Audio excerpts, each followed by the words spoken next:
when we sing that song, there's wonderful power in the blood of the Lamb, and I just praise Him for special answers to prayer this morning, for proof, positive, there is power. Amen. Thank you for that. Amen. Thank you. So, I've been wanting to continue from my last sermon about the heart, but I felt compelled the last couple of days to talk about courage.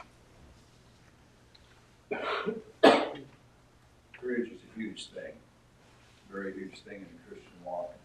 Because without courage, you're not going to accomplish anything. And I'm talking absolutely zero for God. You have to have courage. So what is courage? Courage implies firmness of mind and a strong will in the face of danger or extreme difficulty. Courage implies firmness of mind and a strong will in the face of danger or extreme difficulty. Courage, as in bravery, strength of mind to carry on in spite of danger, the moral courage to speak out against injustice when no one else will. Moral courage to speak out against injustice when no one else will. An example is the courage to support unpopular causes, like Christianity today. It takes courage to support them. There's persecution in the world today is at an all-time high in all of history. Did you know that? Persecution of Christians today, worldwide, is at an all-time high in all of human history. It takes, in a lot of countries, it takes a lot of courage to be a Christian. Courage and bravery are synonymous. They go hand in hand. It takes courage to be brave. So what is an antonym or opposite of courage? The antonym of courage is cowardly, being cowardly. That's the opposite of courage. You don't want to go there. Revelation 21:8 says, "But the cowardly, unbelieving, abominable, murderers, sexually immoral, sorcerers, idolaters, and all liars shall have their part in the lake which burns with fire and brimstone, which is the second death." That's Jesus telling John in the book of Revelation who's going to hell. Number one on the list are cowards. Throughout the entire Bible, God lists things in order of priority. Number one thing that he lists, the first thing is being cowardly. You go to hell for being cowardly. Now, if that doesn't get you spooled up a little bit, I don't know what's gonna. You go to hell for being cowardly. Billy Graham says, courage is contagious. When a brave man takes a stand, the spines of others are often stiffened. When a brave man or woman takes a stand on any issue, it takes courage, and that courage gives other people a spine. Mother Teresa said, even if you're on the right track, you'll get run over if you just sit there. It takes courage to do something besides sit there, even if you're on the right track. Without courage, you can accomplish extremely little or nothing in life. And without courage, you can accomplish nothing for God's kingdom. Some things in life obviously require more courage than other things. So what does the Bible say about courage? There's lots and lots of scriptures. In fact, there's about 520 scriptures that relate to courage. May not necessarily talk about courage, say the word courage, but they relate to courage in the Bible. 520 separate scriptures. We're We're not going to go through all these today, so you can take a side of it. But we're going to talk about a couple of them. 1 Chronicles 28:20. David also said to his son Solomon, "Be strong and courageous, and do the work. Do not be afraid or discouraged, for the Lord God, my God, is with you. He will not fail you nor forsake you until the work or the service of the temple of the Lord is finished." Solomon was rebuilding the temple. Deuteronomy 31:6-8. Be strong and courageous. Do not be afraid or terrified because of them, for the Lord your God is with you. He will never leave you or nor forsake you. Be strong and courageous. Do not be afraid or terrified of them. Romans 8:31. What then shall we say to these things? If God is for us, who can be against us? If God is for you, who's going to be against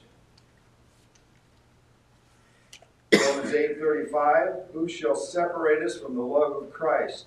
Shall tribulation? You know, I forgot to turn on my little gizmo. Somebody should have said something. Can you hear me better now? Man, I guess. How's that? Is that better? I don't have to yell so loud. Romans 8:35. Who shall separate us from the love of Christ? Shall tribulation or distress or persecution or famine or nakedness or peril or the sword separate us from the love of Christ? Nothing can separate us from the love of Christ unless we allow that.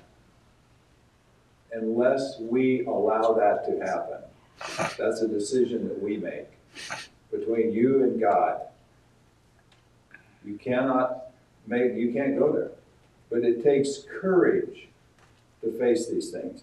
It takes courage to face tribulation and distress and persecution and famine and nakedness and peril and the sword.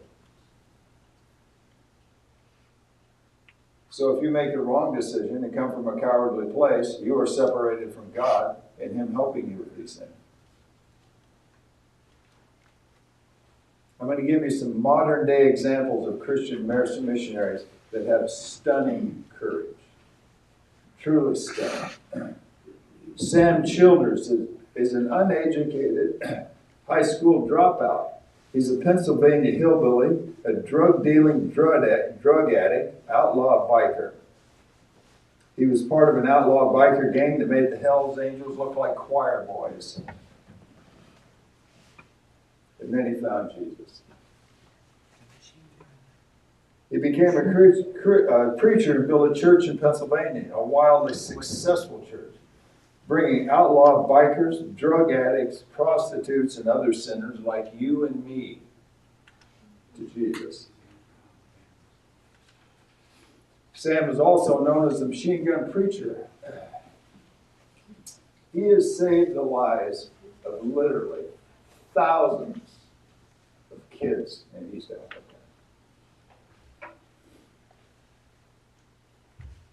He did that by getting in gun battles with Joseph Kony and his infamous army called the LRA, the Lord's Resistance Army. Joseph Kony actually believes that he is the reincarnation of Jesus. That's what a lunatic this guy is. And so Sam put together this ragtag team in South Sudan. Let me back up a minute. At the time he started this, Sudan was one country.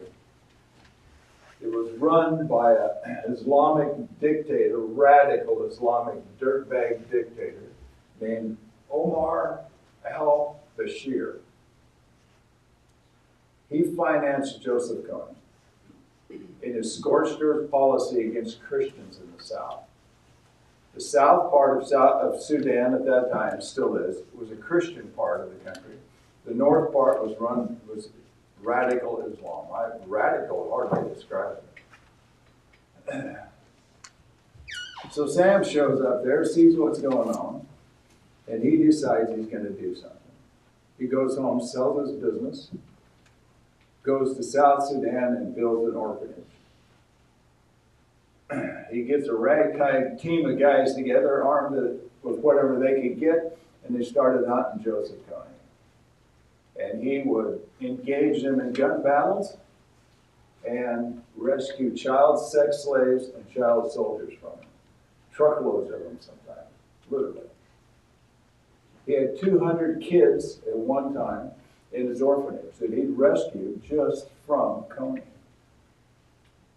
Kony, the United Nations says that Kony is responsible in the last 20 years of kidnapping to sell or use as child sex slaves and child soldiers 60,000 kids. That's 8 a day. You do the math. Evil, barbaric, horrible, horrible, evil person. To Brandon, he cuts off their lips, their nose, and their ears. If he's going to keep them for himself. The rest of them himself. So, the machine gun preacher took it upon himself at his own expense to go stop this. And I credit him, and I've had the privilege of talking to him on the phone several times. I credit him with single-handedly running Joseph Kony out of Sudan. In 2011, there was a UN referendum that divided Sudan into 2 countries.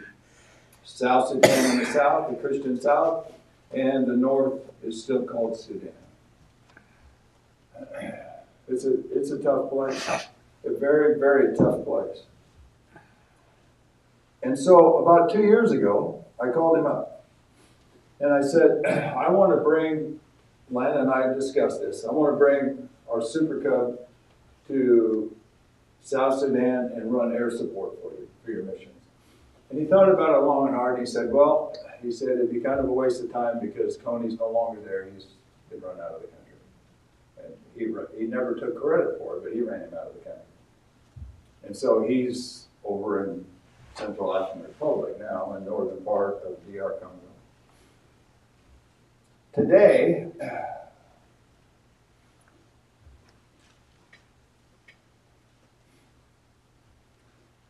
Sam and his team go into the northern part of DR Congo, and they're going against Islamic terrorist organizations and still rescuing kids. Sam's 61 years old, and he still leads a team in battle to rescue kids. Also, today, I get a little of this. Today, he puts out 10,000 meals a day to feed starving people in East Africa.